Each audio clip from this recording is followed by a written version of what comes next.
한옥 사도신경으로 신앙 고백하겠습니다. 저는 전능하신 아버지 하나님 천지의 창조주를 믿습니다. 저는 그분의 유일하신 아들 우리 주 예수 그리스도를 믿습니다. 그분은 성령으로 잉태되어 동정녀 마리아에게서 나시고 본디오 빌라도에게 고난을 받아 십자가에 못 박혀 죽으시고 장사된 지 사흘 만에 죽은 자 가운데서 다시 살아나셨으며 하늘에 오르시어 전능하신 아버지 하나님 우편에 앉아 계시다가 거기로부터 살아있는 자와 죽은 자를 심판하러 오십니다. 저는 성령을 믿으며 거룩한 공교회와 성도의 교제와 죄를 용서받는 것과 몸의 부활과 영생을 믿습니다. 아멘. 거룩하신 하나님 아버지 감사합니다. 간밤에도 편히 쉬게 해주시고 새벽에 기도하는 자리에 불러주시니 감사합니다. 이 시간 저희들 마음 중심으로 주님을 경외하게 하여 주시옵소서. 예수님 이름으로 기도드리옵나이다. 아멘. 찬송가 257장입니다.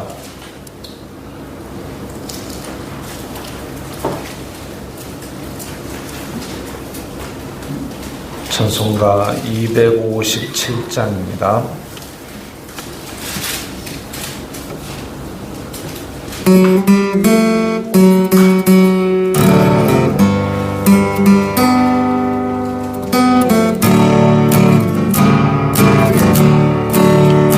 마음에 가득한 의심을 깨치고 지극히 확정한 마음으로 찬송을 부르는 어린 양 예수의 그 피로 속죄함 얻었네. 속죄함 주 예수 내 죄를 속했네. 할렐루야 소리를 합하여 함께 찬송하세. 그 피로 속죄함 얻었네. 이나 한같이 없어질 보면 속죄함 받은 건 아니요. 거룩한 하나님 어린 양 예수의 그 피로 속죄함 얻었네. 속죄함 주 예수 내 죄를 속했네. 할렐루야 소리를 합하여 함께 찬송하세. 그 피로 속죄함 얻었네. 나 같은 죄인이 용서함 받아서 주 앞에 옳다함 얻은 확실히 믿기는 어린 양 예수의 그 피로 속죄함 얻었네. 속죄함 주 예수 내 죄를 속했네. 할렐루야 소리를 합하여 함께 찬송하세. 그 피로 속죄함 얻었네. 거룩한 천국에 올라간 후에도 넘치는 은혜의 찬송을 크게 부르는 어린 양 예수의 그 피로 속죄함 얻었네. 속죄함 주 예수 내 죄를 속했네. 할렐루야 소리를 합하여 함께 찬송하세. 그 피로 속죄함 얻었네.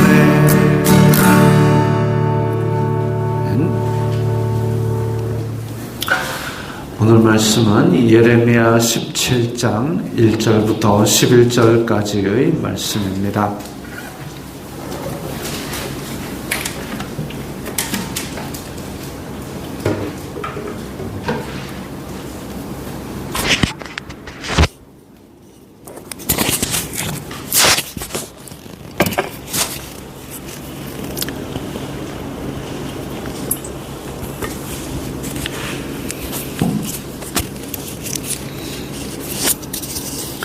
예레미야 17장 1절부터 11절까지의 말씀 함께 읽겠습니다. 유다의 죄는 금강석 끝 철필로 기록되되 그들의 만판과 그들의 제단 뿔에 새겨졌거늘 그들의 자녀가 높은 언덕 위 푸른 나무 곁에 있는 그 제단들과 아세라들을 생각하도다. 들에 있는 나의 산아, 내 온 영토의 죄로 말미암아 내가 내 재산과 내 모든 보물과 산당들로 노력을 당하게 하리니 내가 내게 준 내 기업에서 내 손을 뗄 것이며 또 내가 너로 하여금 너의 알지 못하는 땅에서 내 원수를 섬기게 하리니 이는 너희가 내 노를 맹렬하게 하여 영원히 타는 불을 일으켰음이라. 여호와께서 이와 같이 말씀하시니라. 무릇 사람을 믿으며 육신으로 그의 힘을 삼고 마음이 여호와에게서 떠난 그 사람은 저주를 받을 것이라. 그는 사막의 떨기나무 같아서 좋은 일이 오는 것을 보지 못하고 광야 간조한 곳 건건한 땅 사람이 살지 않는 땅에 살리라. 그러나 무릇 여호와를 의지하며 여호와를 의뢰하는 그 사람은 복을 받을 것이라. 그는 물가에 심어진 나무가 그 뿌리를 강변에 뻗치고 더위가 올지라도 두려워하지 아니하며 그 잎이 청청하며 가무는 해에도 걱정이 없고 결실이 그치지 아니함 같으리라. 만물보다 거짓되고 심히 부패한 것은 마음이라. 누가 능히 이를 알리오마는 나 여호와는 심장을 살피며 폐부를 시험하고 각각 그의 행위와 그의 행실대로 보응하나니 불의로 치부하는 자는 자고새가 낳지 아니한 알을 품은 같아서 그의 중년에 그것이 떠나겠고 마침내 어리석은 자가 되리라. 아멘.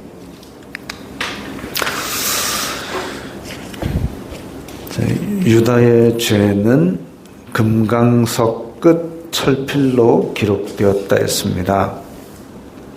금강석이 다이아몬드죠. 지금도 우리가 다이아몬드가 가장 딱딱한 물질로 그렇게 공업용으로 뭔가를 가공하고 이럴 때도 씁니다. 이 지금 구약시대에도 그랬다는 겁니다. 그 끝이 아주 단단한 금강석으로 되어 있는 철필로 기록되되 새겼다는 거죠. 새겨서 어지간해서는 지워지지 않는다. 그런데 뭘 새겼느냐? 유다의 죄를 새겼다. 그 정도로 하나님 앞에 깊이 각인될 정도로 심각한 죄를 지었다는 겁니다. 무엇이냐? 그들의 2절에 있는 대로 그들이 자녀가 우상 숭배를 그냥 시도 때도 없이 하였다는 거죠. 원래 믿음의 사람들은 시도 때도 없이 하나님을 생각해야 되는 게 맞습니다. 시도 때도 없이 무슨 노래 가사처럼 앉으나 서나 주님 생각을 해야 되죠. 그래서 제가 늘 강조하는 게 아침에 눈을 뜰 때 잠에서 깨어날 때에 눈 뜨자마자 벌떡 일어나는 사람은 없으니까 잠이 깨었을 때의 자리에서 일어나기 전에 한마디 기도하고 하나님 오늘 생명을 연장시켜 주셔서 감사합니다. 오늘 하루를 주님의 인도 따라 살게 하옵소서. 자기 전에 자리에 누워가지고 눕자마자 잠에 확 빠져드는 사람은 그냥 자면 됩니다. 주께서 사랑하시는 자에게 잠을 주신도다 하고 자면 되는데 바로 잠이 안 들면 주기도문이라도 한번 하는 거죠. 하늘에 계신 우리 아버지 이름이 거룩히 여김을 받으시고 그래서 하루를 돌아보면서 하나님 앞에 혹시나 부지불식간에 지은 죄를 용서하여 주시고 꿈에서라도 범죄하지 말게 하옵시고 그렇게 기도하면서 잠들고 그렇게 하루의 시작과 끝을 기도하고 그런 사람이 깨어있는 동안에 아무 생각 없이 죄를 향해 달려가겠느냐? 그거 아니죠. 계속 하나님과 동행하면서 사는 거죠. 그런데 그러지 않고 지금 그들의 자녀는 이 아세라를 생각한다. 이게 뭐냐면 풍요의 우상을 섬기는 겁니다. 풍요를 준다는, 내 욕심을 채워준다는 우상을 섬기는 겁니다. 이거는 신이 아니죠. 내 욕심을 채워주는 그냥 무속이죠. 하나님은 그런 분이 아닙니다. 하나님은 내 욕심을 채워주는 내 도구가 아닌데도 불구하고 이 아세라 생각하는 것처럼 하나님을 내 욕심을 채워주는 도구로 생각하는 것은 믿음도 아니고 신앙도 아니고 하나님을 섬기는 것도 아니고 섬김의 주체와 객체가 거꾸로 된 겁니다. 그런데 우상 숭배하고 이 거짓되고 심히 부패한 마음이 하나님을 내 욕심을 채우는 도구로 전락하고, 근데 하나님이 내 말을 안 들어주니까 우상 숭배를 하는 거죠. 이게 바로 심각한 죄악이라는 겁니다. 심각한 죄악이다. 근데 이렇게 빠지기는 쉽습니다. 이렇게 빠지기는 쉽습니다. 죄를 짓기는 쉽습니다. 왜? 아담 타락 이후에 태어나는 모든 자손들은 죄를 향하여, 가만 놔두면 본성이 죄를 향하여 달려가게 돼 있으니까. 그래서 죄를 향하여 떼굴떼굴 굴러 내려가지 않으려면 힘을 써서 저항을 해야 믿음 생활이 가능하게 됐습니다. 그렇게 힘을 쓰는 것이 우리의 공로 아닙니까? 공로 아닙니다. 공로가 아닙니다. 자, 시냇물이 떠내려갑니다. 시냇물이 떠내려가는데 거기에 보면 물 따라 줄줄줄줄 떠내려가는 어종보다는 거슬러 올라가는 어종이 많습니다. 시냇가에 있는 조그마한 송사리도, 거기 사는 송사리도 쫄쫄쫄쫄 내려오는 시냇물을 거슬러서 계속 헤엄을 쳐야 그 자리에 살아있는 것이지, 그러지 않으면 강 하류로 다 떠내려가고 바다로 다 떠내려가면 송사리가 바다에 가면 죽지요. 소금 농도가 안 맞아서 죽지요. 그래서 살아있고 그 자리에 살려면 송사리라도 파닥파닥파닥 거리면서 계속 움직여줘야 됩니다. 물을 거슬러서 움직여줘야 살아남는데, 신앙인들도 마찬가지지요. 신앙인들도 아무 생각 없이 가만히 있으면은 게을러지고 죄를 향해서 떠내려갈 수밖에 없습니다. 그러면 그 자리에라도 있으려면 파닥파닥파닥 거려야 됩니다. 파닥파닥 거리는 것이 내 공로입니까? 아니요. 성령님께서 주시는 힘이 아니고는, 그래서 내가 그 자리에 머물러라도 있지 않으면 견딜 수가, 그걸 죄악의 물결을 이겨낼 수가 없습니다. 그래서 말씀으로 힘을 얻고 그 힘으로 이 죄악의 물결을 거슬러서 파닥파닥 올라가야 되는 거죠. 그러지 않으면 이렇게 내 욕심에 빠져서 우상을 숭배하고 그 이후에 나오는 사람을 믿고 육신으로 힘을 삼고 마음은 여호와에서 떠나고 만물보다 거짓되고 심히 부패한 이 마음을 따라 삽니다. 그거는 다른 사람이 보면 모릅니다. 제가 이제 설교 방송들을 몇 가지를 보다가 혹시나 싶어가지고 이 사람 한때 무리를 일으키고 좀 쫓겨났던 그 목사의 설교가 올라오길래 제가 또 그것도 봤습니다. 보는데 말을 잘해요. 아는 것도 많습니다. 근데 사람들은 그 사람을 향해 손가락질을 하죠. 말 잘하고 아는 것 많은 사람은 세상 천지에 수두룩빽빽합니다. 그들의 설교를 들을 필요가 없는 이유는 말 잘하고 똑똑한 사람의 말을 듣고자 함이 아니라 정말 하나님의 말씀을 선포하고 내가 그거대로 살려고 하는데 지는 그대로 안 사는데 말만 번지르르게 하는 그 사람의 설교를 들을 필요는 없다는 거죠. 차라리 말 버벅거리고 차라리 아는 게 별로 없어도 옛날에 우리 믿음의 선배들, 이 땅에 있었던 믿음의 선배들이 뭐 대단히 똑똑하고 말을 기가 막히게 잘해가지고 이 땅에 믿음의 이 씨앗이 심겨진 게 아니지 않습니까? 그들이 힘들지만 그대로 살려고 그렇게 애를 쓰고 그야말로 이 척박한 땅에서 그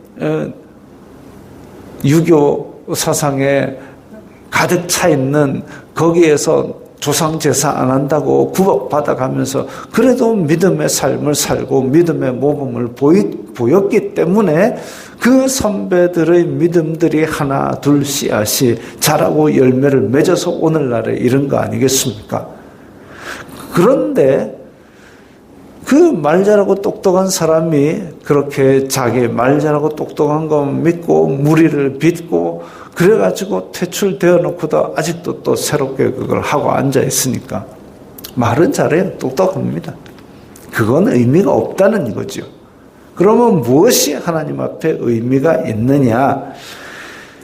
이 거짓되고 타락한 마음 그리고 세상 풍조를 거슬러서 하나님의 말씀대로 살고자 하는 그 마음, 내 욕심 아세라를 생각하지 아니하고 오직 하나님의 거룩한 뜻을 따라 살려고 내가 손해를 보고 내가 힘이 들어도 그렇게 파닥파닥하는 그 마음, 거기서 선포되는 말씀이 힘이 있는 말씀이고 하나님의 인도를 받는 말씀이죠. 그러지 않으면 그냥 흉내입니다. 흉내. 그거 아니고 그래서 죄를 떠나고자 발버둥 치는 우리의 성도의 그 발버둥을 하나님께서 기쁘게 보시고 도와주시고 힘을 주시고 그 다음을 인도하여 주시는 겁니다. 그러지 않은 하나님의 자녀는 4절에 내가 내게 준 기업에서 내 손을 뗄 것이며 너로 하여금 알지 못하는 땅에서 원수를 섬기게 하리니 다 손 떼고 아무것도 못하고 포로로 잡혀가서 내가 싫어하는 사람의 밑에서 그의 수종을 든다. 그게 아이고 하나님 어찌하여 우리한테 이런 고통을 줍니까? 피해자가 아닙니다. 그 이전에 하나님께서 주신 땅에서 하나님을 잘 섬기고 행복하게 살아라 했는데 그건 내팽개치고 아세라를 생각하고 이웃을 압제하고 그런 죄를 저질렀기 때문에 그런 결과를 가져오는 거죠. 독수리가 거북이 메고 올라갔을 때에 거북이가 나와봐라 내가 날아볼게 해가지고 놓으면 떨어져서 팍싹 깨지지 않습니까? 팍싹 깨졌을 때 거북이가 이 독수리 나쁜 놈아 이럴 수 있습니까? 아니잖아요. 거북이는 피해자가 아닙니다. 지가 나와보라 그래가지고 떨어져서 팍싹 깨진 거죠. 그겁니다. 그게 4절입니다. 너의 알지 못하는 땅에서 내 원수를 섬기게 하리니 원인 제공자가 바로 이 죄인이지요. 6절, 7절, 8절에서는 마치 시편 1편을 연상케 하는 비유가 나옵니다. 죄를 마음이 여호와에게서 떠난 사람, 이게 바로 죄인이죠. 하나님은 의로우시고 하나님은 거룩하시고 하나님 안에 있으면 행복한데 그 의롭고 거룩하고 행복한 곳을 떠나면 불의하고 죄를 짓고 행복 안 합니다. 하나님 안에 있을 때 있는 것들이 없어지는 거죠. 그걸 떠나면 처음에는 잘 사는 것 같이 보입니다. 하나님의 의로움을 떠나서 양심을 잠깐 눈 감으면 괜찮은 것 같이 보입니다. 그러나 그것이 결국은 언발의 오줌 누기처럼 발을 썩어 들어가게 하는 동상에 걸리게 합니다. 도로에 차들이 없다고 해가지고 신호도 무시하고 차선도 무시하고 왱왱 달리면 신나고 잘 가는 것 같이 아주 자유로워 보입니다. 그러나 신호가 열리고 다시 다른 차들이 오게 되면 사고 나는 거죠. 하나님을 떠나는 백성이 그와 같습니다. 사람을 믿고 육신으로 힘을 삼고 마음이 여호와에게서 떠난 사람, 그는 결국은 사막의 떨기나무같이 그야말로 자기 혼자 고생을 사서 하지만 그 길은 의의 길도 아니고 행복한 길도 아닌 거죠. 그러나 여호와를 의지하는 자, 물가에 심어진 나무처럼 힘이 들 수도 있습니다. 자기가 땅속으로 뿌리를 깊이 내리고 하는 과정이 힘들 수 있습니다. 세상 풍조를 거슬러 살아가는 것이 어려울 수도 있습니다. 그러나 내 믿음을 굳세게 붙들고 사는 사람, 그는 결실이 그치지 아니하고 의로운 길 안에 있고 거룩한 백성으로 남아있고 하나님께서 주시는 영적인 복을 누리게 됩니다. 9절에 만물보다 거짓되고 심히 부패한 것은 마음이라 그랬습니다. 이게 우리의 현재 상태입니다. 지금 교회를 나와서 앉아있기는 하지만 우리의 본성은 아담 타락 이후에 만물보다 부패하고 심히 거짓된 겁니다. 여기에 스스로도 속으면 안 됩니다. 10절에 나 여호와는 심장을 살피며 폐부를 시험하고 행위와 행실대로 보응하나니, 하나님께서는 우리의 마음 중심에 뭐가 있는지 속지 않고 있는 그대로를 보시는 분입니다. 그렇기 때문에 11절에 불의로 치부하는 자는 자고새가 낳지 아니한 알을 품은 같아서 중년에 떠나가겠다. 이 자고새, 자기가 낳지도 않은 알을 자기가 품어 놓으면 나중에는 그 새는 그냥 떠나가는 거죠. 그것처럼 내가 불의한 재물을 가지고 불의한 방법으로, 하나님의 방법이 아닌 걸로 내가 내 욕심을 채웠다. 그 욕심이 나의 영혼을 만족하게 못한다라는 얘기입니다. 결국은 그것도 다 떠나가고, 설령 떠나가지 않는다 할지라도 그 길은 가면 안 되는 길이죠. 여러분 앞에 마약을 팔면은 매달 10억씩 주겠다 유혹을 한다 생각해 보십시오. 매달 10억이 어떻게 나온지 모르겠지만 어쨌든 매달 10억을 준다. 마약 팔겠습니까? 마약 팔아가지고 막 그 맞는 백성들이 길가에 그냥 널브러져 죽어가도록 만들고 한 달에 10억씩 받으면 행복할까요? 그 막 5억씩 6억씩 하는 빨간 차, 노란 차, 납작한 차, 그거를 종류대로 색깔별로 집에다 다 사다 놓으면 기똥차게 행복할까요? 마약 팔아가지고 한 달에 10억씩. 그런데 이건 마약은 아니잖아요 하면서 양심을 살짝 눈 감으면, 이건 10억은 아니잖아요 하고 살짝 눈 감으면, 지금은 여러분들이 끼니를 안 굶어서 그런 유혹에 안 넘어갈지도 모르지만 한 3일 굶었다고 칩시다. 자녀가 굶어갖고 밥 언제 줘요라고 힘없이 물어본다고 칩시다. 병원비가 막 밀려있다고 칩시다. 그럴 때에 양심 잠깐 눈 감고, 이 마약 이거 좀 갖다 팔면은 나 10억 줄게. 이런 유혹으로 우리를 꿰어갑니다. 피할 수 없는 유혹으로 꿰어갈 때에 과연 어찌할 수 없는 상황까지 몰려있을 때 이 유혹을 나는 어떻게 할 것이냐. 삶의 처절한 상황 속에서 내 믿음은 과연 어떤 주소를 지킬 것이냐.